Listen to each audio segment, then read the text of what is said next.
One morning, the headlines might look like this: warships rushing toward the Persian Gulf, missiles launching across the Middle East, oil prices exploding overnight, a regional conflict suddenly threatening the entire global economy. And at the center of it all, Iran. For decades, the United States and Iran have been moving toward the same moment. Sometimes slowly, sometimes violently, sometimes through threats, sometimes through bombs.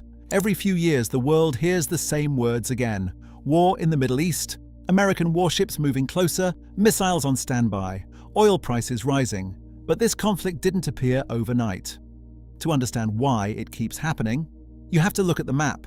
Iran sits in one of the most important places on Earth, right in the middle of the Middle East, between Asia, Europe, and the Arab world, next to Iraq, close to Afghanistan, across the water from Saudi Arabia, and not far from Israel. For centuries, armies crossed this region, empires fought over it, trade routes passed through it. Whoever controlled this land could influence the entire Middle East. Persian kings, Ottoman sultans, European empires, all understood its value. This land sits at the crossroads of continents, but Iran's location isn't just important because of the land around it. Just to the south sits one of the most important waterways on Earth. The Strait of Hormuz. It looks small on a map, just a narrow opening between the Persian Gulf and the open sea. But nearly 1/5 of the world's oil passes through it every single day. Tankers from Saudi Arabia, from Iraq, from Kuwait, from Qatar, from the United Arab Emirates. All of them must sail past Iran. Fuel for cars, fuel for planes, fuel for factories, fuel for entire countries. If that route closes, the entire world feels it. Prices jump within hours. Markets react. Shipping slows. Governments panic. And Iran sits right next to it. Missiles along the coast, naval bases on the Gulf, fast attack boats, sea mines, drones, patrols. Even the threat of closing the strait can shake the global economy, and the United States knows it. Which is why American forces have spent decades positioning themselves around Iran from almost every direction. Look at the map again. To the south, in Bahrain, the United States operates the headquarters of the Fifth Fleet, the naval force responsible for patrolling the Persian Gulf. Just across the water in Qatar sits Al Udeid Air Base, one of the largest American air bases anywhere in the world. In Kuwait, thousands of US troops are stationed only a short drive from Iran's western border. In the United Arab Emirates, American fighter jets operate from airfields just across the Gulf. To the northwest, Turkey hosts NATO installations that can project power across the region. And for years, US forces were even stationed inside Iraq, directly on Iran's doorstep. Taken together, these bases form something that military planners describe as a ring of pressure. Aircraft carriers patrol nearby waters. Long-range bombers can reach Iran from distant airfields. Missile defense systems protect American allies throughout the region. From Washington's perspective, this network exists for a simple reason: to prevent any single country from dominating the Persian Gulf. Because whoever controls this region doesn't just control territory, they influence the flow of global energy. And that is exactly where the tension between the United States and Iran begins. Iran sees something very different when it looks at that same map. Not protection, encirclement. Foreign warships are patrolling nearby waters, foreign aircraft flying overhead, foreign bases surrounding its borders. To Iranian leaders, it looks less like security and more like preparation for war, which helps explain why relations between the two countries have remained hostile for decades. But that rivalry didn't begin with missiles or naval patrols. It began with a revolution that completely changed the balance of power in the Middle East. A revolution that turned a former American ally into one of its most determined opponents. The revolution that changed everything. For most of the 20th century, Iran wasn't America's enemy. It was one of its closest allies. Iran was ruled by the Shah, a powerful monarch who worked closely with the United States and other Western countries. His government bought American weapons, cooperated with American intelligence, and helped maintain Western influence in the Middle East. But inside Iran, many people saw something very different. The Shah ruled with an iron grip. Political opposition was crushed, secret police monitored critics, and many Iranians believed their country had become too dependent on foreign powers. Then, in 1979, everything changed. Mass protests spread across the country. Millions of people poured into the streets, and eventually the Shah fled Iran. In his place came a new government led by Ayatollah Ruhollah Khomeini, a government built on a very different idea: reject Western influence, reject American power, and reshape Iran into an Islamic republic. Almost immediately, relations between the two countries collapsed. Just months after the revolution, Iranian students stormed the US embassy in Tehran. They took dozens of American diplomats hostage. The crisis lasted 444 days. For Americans, it became a national humiliation. For Iran's new leaders, it was a symbol of defiance. From that moment forward, the relationship between the two countries fundamentally changed. Sanctions, proxy conflicts, military confrontations.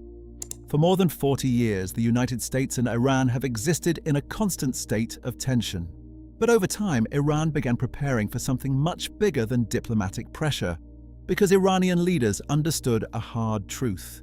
In a direct military fight with the United States, they would lose. So instead of building a military that looked like America's, Iran built a completely different strategy, one designed specifically to make war in the Middle East extremely difficult for any outside power. And that strategy would reshape conflicts across the entire region. Iran's leaders understand something very clearly. In a traditional war against the United States, they would be massively outmatched. The United States spends more on its military than the next several countries combined. It operates aircraft carriers that can launch entire air wars from the sea, stealth bombers, advanced satellites, missile defense systems, and hundreds of overseas bases. Trying to match that power directly would be impossible. So instead of building a military that looks like America's, Iran built something completely different. A strategy designed to make war in the Middle East slow, chaotic, and extremely expensive. Instead of relying on large conventional armies, Iran invested heavily in missiles. Thousands of them. Short-range missiles, medium-range missiles. Precision-guided missiles capable of reaching military bases across the region. Missiles hidden inside underground tunnels carved deep into mountains. Missiles stored in mobile launchers that can disappear within minutes. At the same time, Iran built one of the largest drone programs in the region. Cheap drones, explosive drones, surveillance drones capable of flying hundreds of miles. Small enough to launch quickly, but dangerous enough to damage ships, bases, and critical infrastructure. Then there's the Iranian Navy. Not a fleet of massive aircraft carriers, but swarms of small, fast attack boats, speedboats armed with rockets and missiles, perfect for operating in the narrow waters of the Persian Gulf. The idea is simple. Instead of fighting a superpower head-on, make every battlefield unpredictable. Missiles from underground bunkers, drones launched from hidden airstrips, fast attack boats swarming large warships, and naval mines scattered through shipping lanes. It's a strategy designed to turn the region into something extremely difficult for any outside military to control. But Iran didn't stop there, because the most powerful part of its strategy isn't even inside Iran itself. It exists across the Middle East, in a network of allies, militias, and armed groups that stretch from Lebanon to Iraq to Yemen. Groups that allow Iran to influence conflicts far beyond its own borders. And if a major war ever begins, those groups could open battlefronts across the entire region at the same time. Iran's network across the Middle East. Iran's strategy doesn't stop at its borders. Over the past several decades, Iran has helped build a network of allies and armed groups across the Middle East. Groups that share its hostility toward American influence, and groups that give Iran influence far beyond its own territory. The most powerful of these groups is Hezbollah in Lebanon. Hezbollah is not just a militia. It operates like a small army. Tens of thousands of fighters, advanced rockets, missiles capable of reaching deep inside Israel. For years, Iran has helped train and equip Hezbollah, turning it into one of the most powerful non-state military forces in the world. Further east in Iraq, Iran maintains close relationships with several militias that formed during the fight against ISIS. Many of these groups are heavily armed and deeply connected to Iran's military leadership. Some operate only a short distance from American bases. Then there are Iranian-backed forces in Syria, where Iran has supported the government during the country's long civil war. And far to the south, in Yemen, the Houthi movement has received weapons and support that allow it to launch missiles and drones across the region. Taken together, these groups form something analysts sometimes call Iran's axis of resistance. a loose network of armed organizations spread across several countries, and if a major war ever broke out between the United States and Iran, these groups could open multiple battlefronts at once. Missiles fired toward Israel from Lebanon, drones launched towards shipping lanes in the Red Sea, rocket attacks targeting American bases in Iraq and Syria.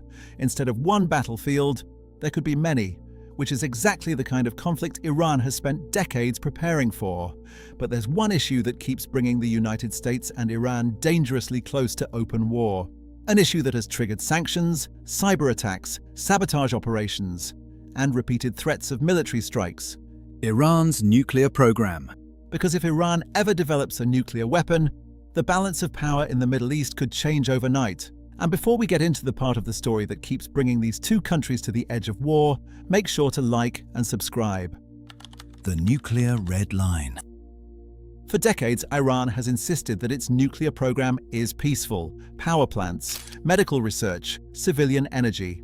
But many governments around the world are not convinced, because the same technology used to produce nuclear fuel can also be used to build nuclear weapons, and Iran already has many of the pieces needed to do it. Deep underground facilities, advanced centrifuges capable of enriching uranium, and scientists who understand the technology extremely well. Some of Iran's most important nuclear sites are hidden far below the surface.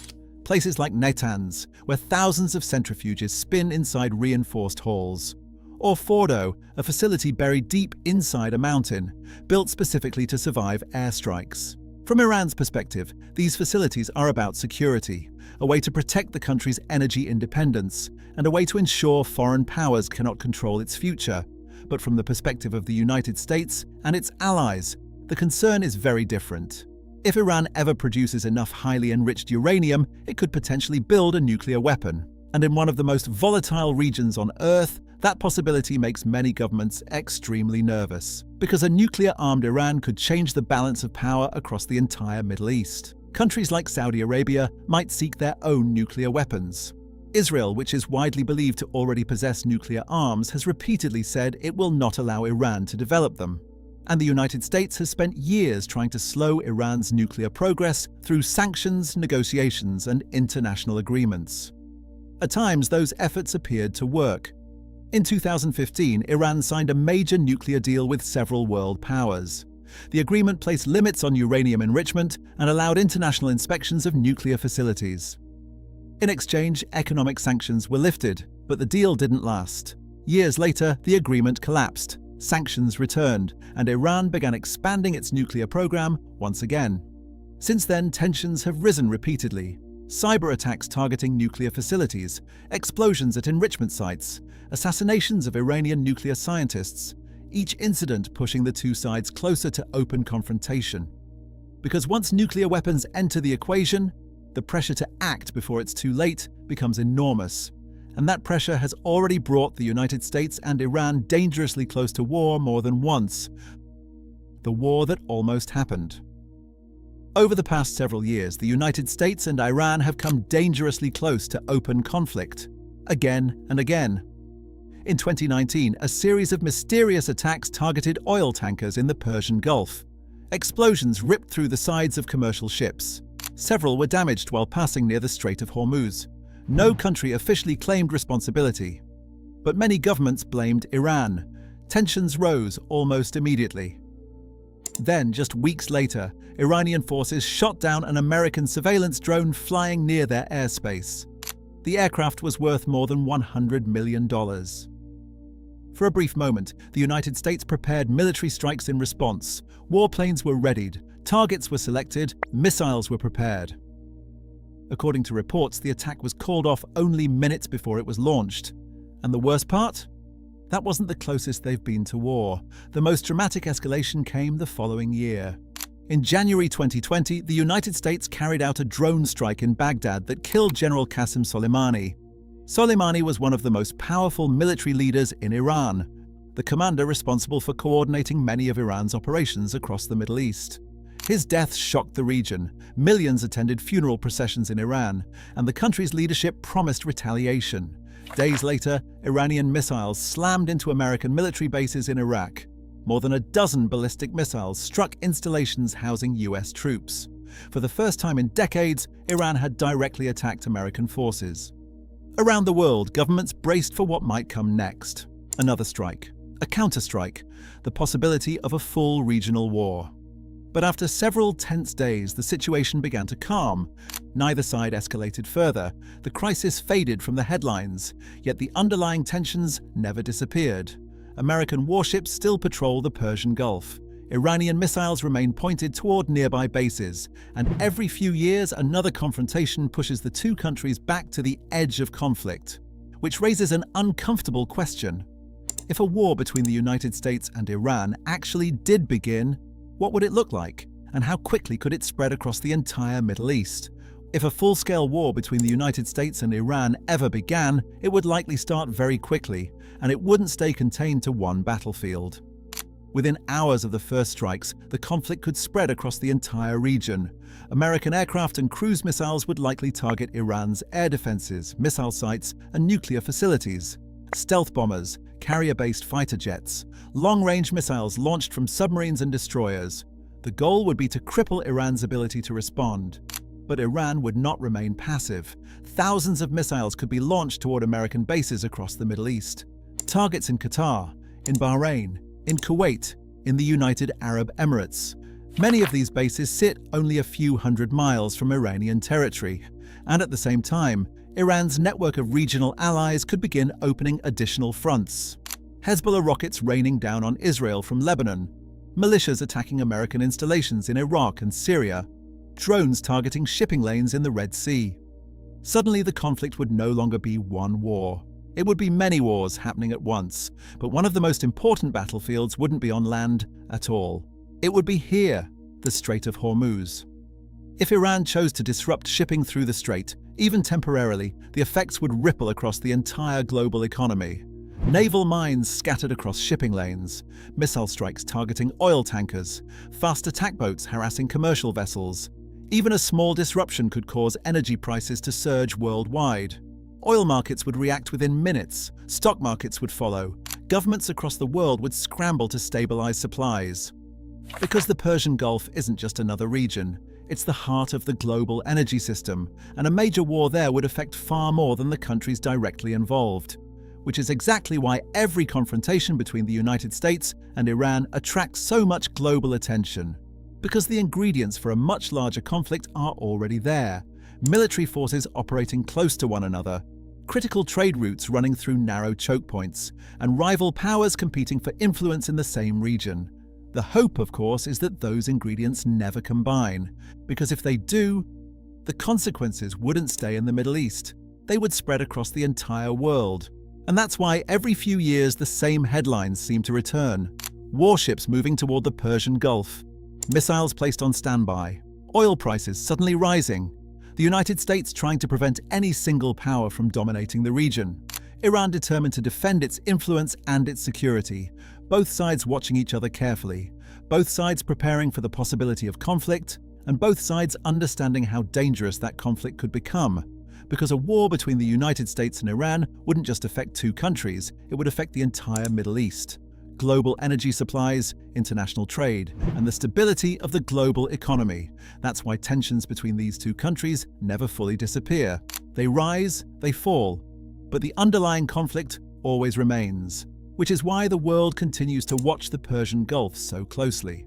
Because the map hasn't changed, the oil is still there, the choke point is still there, and the rival powers are still there too. Waiting, watching, and hoping that the next crisis never becomes the war everyone fears. Thanks for watching.